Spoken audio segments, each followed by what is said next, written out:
confirmations from 5 of the 8 candidates that are running in these 2 races. And so far we have one who has showed up, and I happen to know he made a big effort to get here because he was supposed to be out of town. So I want you to keep that in mind. You know, candidates should show up, respond, and answer our questions. My name is Fran Bonsack, by the way. I'm with the Urban Environment League, and my partner in doing this event tonight is Grace Solaris, the president of Miami Neighborhoods United, and I'm going to introduce her now.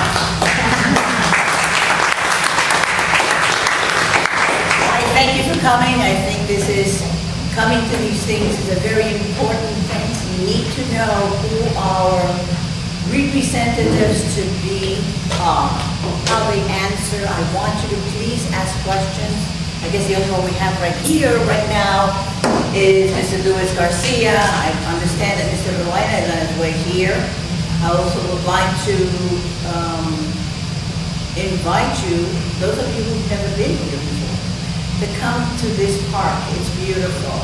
It's got, Frank just took a little tour of the park. Come and see it, enjoy it. It's your park. It's a people's park. So come over and do it. We are going to have today moderate Mr. Roger Carlton.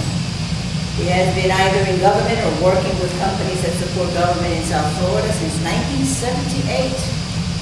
He has twice been Miami-Dade County Assistant County Manager and has served as City Manager of Miami Beach in South Miami.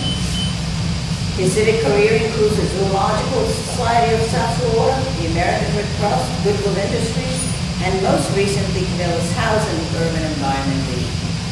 He has been married to Beth for 30 years, has 2 children and 3 grandchildren and 1 on his way. So, without any further ado, because we've been here waiting a lot, here is Mr. Roger Carlton.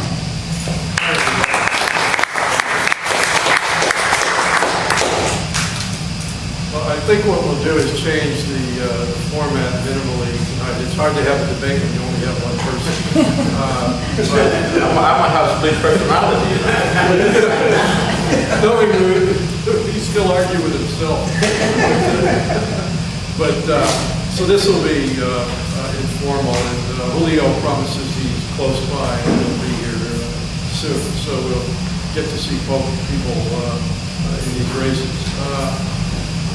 What I'd like to do, because I don't know everybody here, and there's a bunch of interesting people in the audience, is why don't we just take a minute and go around and give our names, and if you're representing an organization or a person, please tell us, or if you're just here to be a good citizen, that'd be fine too. So why don't we start here? My name is Julia Dawson. I was born and raised in the Roads, and I live here still now. And I'm a member of many social justice organizations and grassroots organizations as an activist. We heard from Fran. Fran. Go ahead. I'm Sui. I'm just a student from Massachusetts. And our videographer. Yep.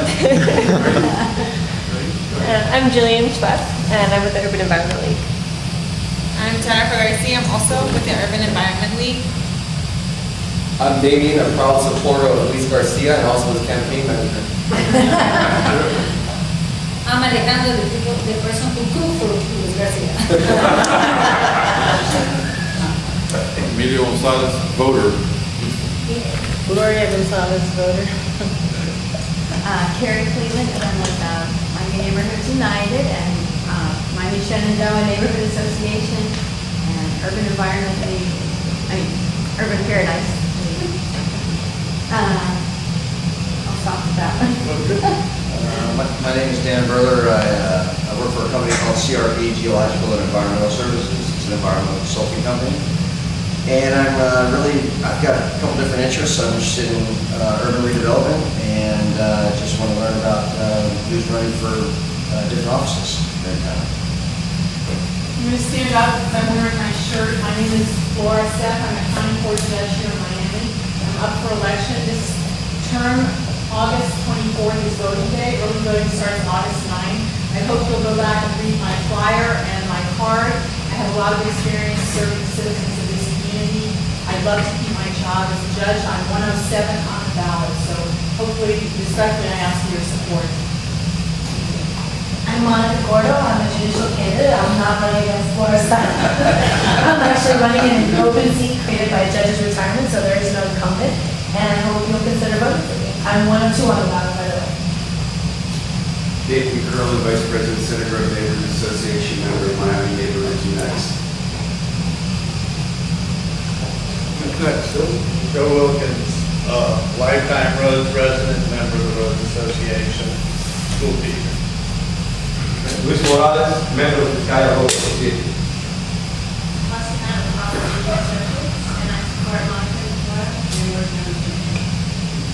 My name is Mark Ingham. I'm a University of Miami law student and registered voter. My name is Juan Lozada, and I'm a candidate for state representative here in District 113, a little further up.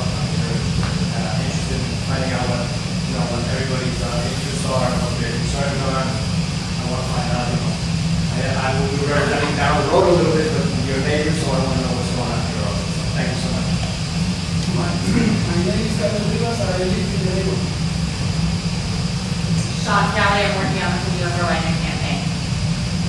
Luis Serena, President of the Sky Homeowner Association. Great. Viviana, I live and work in the Roots, and I'm also a member of the Board of Bar. Gloria Gonzalez, and I work on the Board of House. Okay, well, we'll start with some questions, and as moderator, I'll toss out the question, and at least I guess you'll answer. I guess I have to. I'm Luis Garcia. I've been representing this district for the last 4 years. I've been in public service for the last 37 years. I was a firefighter. Thanks to this gentleman right here, I was assistant chief of the fire department while he was his manager. Then when he left, I became chief.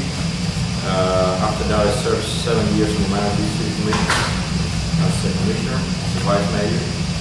And then 4 years ago, I got elected to this seat. I'm on my third election. I've been almost a lifelong resident of Miami. I got to Miami back in 1960. Now I know I was born here, but I'm closer to the native to the fine. I've always lived in this district, or worked in the district in Miami Beach for here.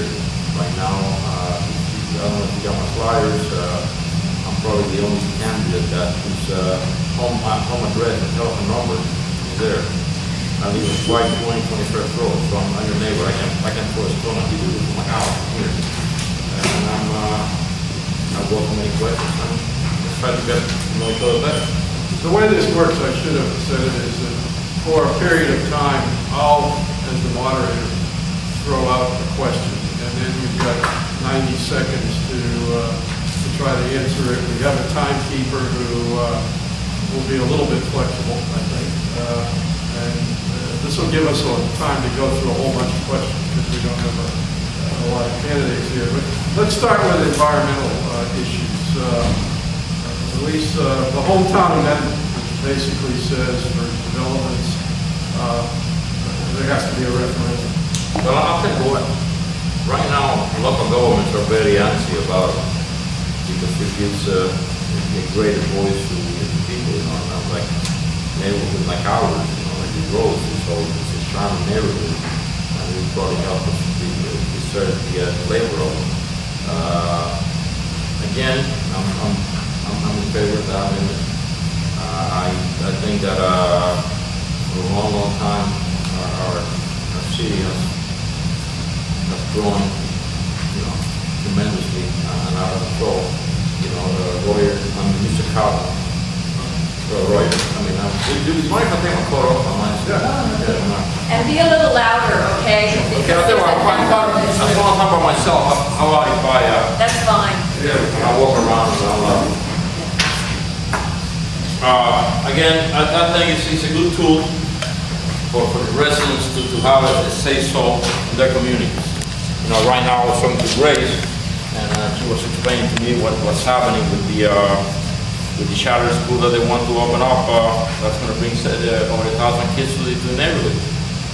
Look what happened in Coral Gables. It got defeated by the neighbors acting out. So we need all the voices we can get. Trust me. Especially in Tallahassee. Let me ask you, really, before I came here tonight, Did any of you knew who the representatives are? Can you say who your representative or your senator is? It's a pretty active group. Well, this group, you know, you'll be surprised. You will be surprised. I got some of the places, and they don't know. You know, and I tell them, you know, you look in your voter's registration, your green card, and you know, if it's 107, I'm in. So basically, we need to get involved. Okay. The legislature recently met a call from the governor to talk about banning oil drilling. It didn't happen. Where are you on some type of ban? And if you're a supporter, how would you define that ban? Well, I'm on record. Back on May 5th, Senator Gilbert, Representative Steinberg, and myself, we held a press conference right on 52nd Street, right behind the fire station in Miami Beach, in front of our beautiful ocean, demanding for the governor to call a special session. Okay. Sadly enough, it was so politicized afterwards that we didn't get anything accomplished.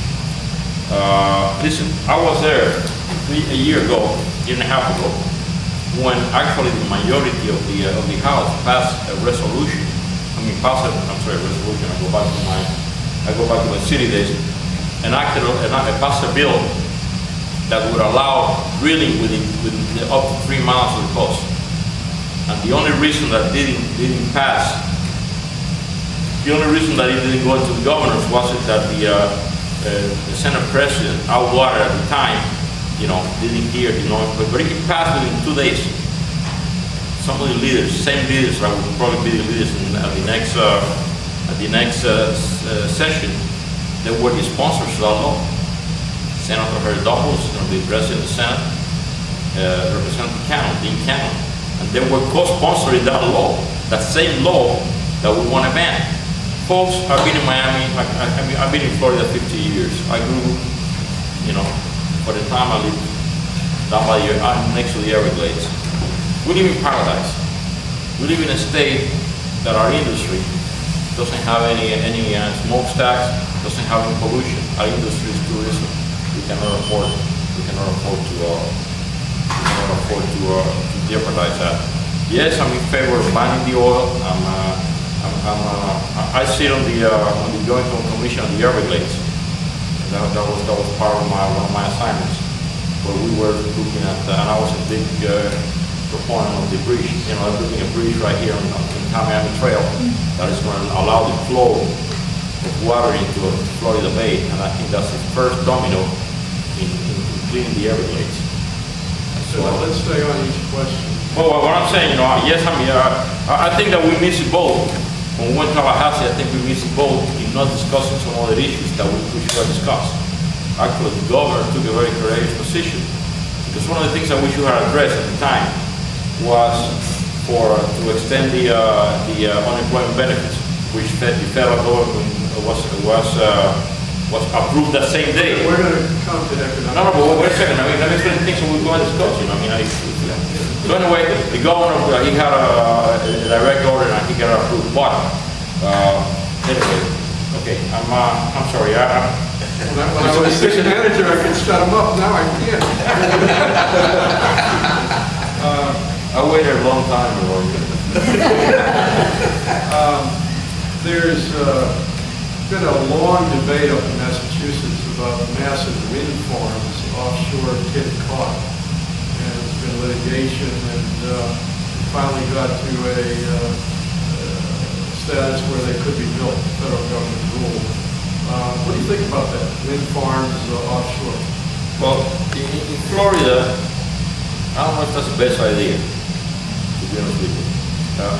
You know, funny enough, one of the biggest opponents of the windmill was late Senator Ted Kennedy, but I think he did it for a different reason. I think we have so many other alternative forms of energy, especially in our state. You know, we got solar energy that hasn't been used up. And here's my brother from another father, whatever, Julio. So anyway, you know, that would be visual pollution you know, a wind farm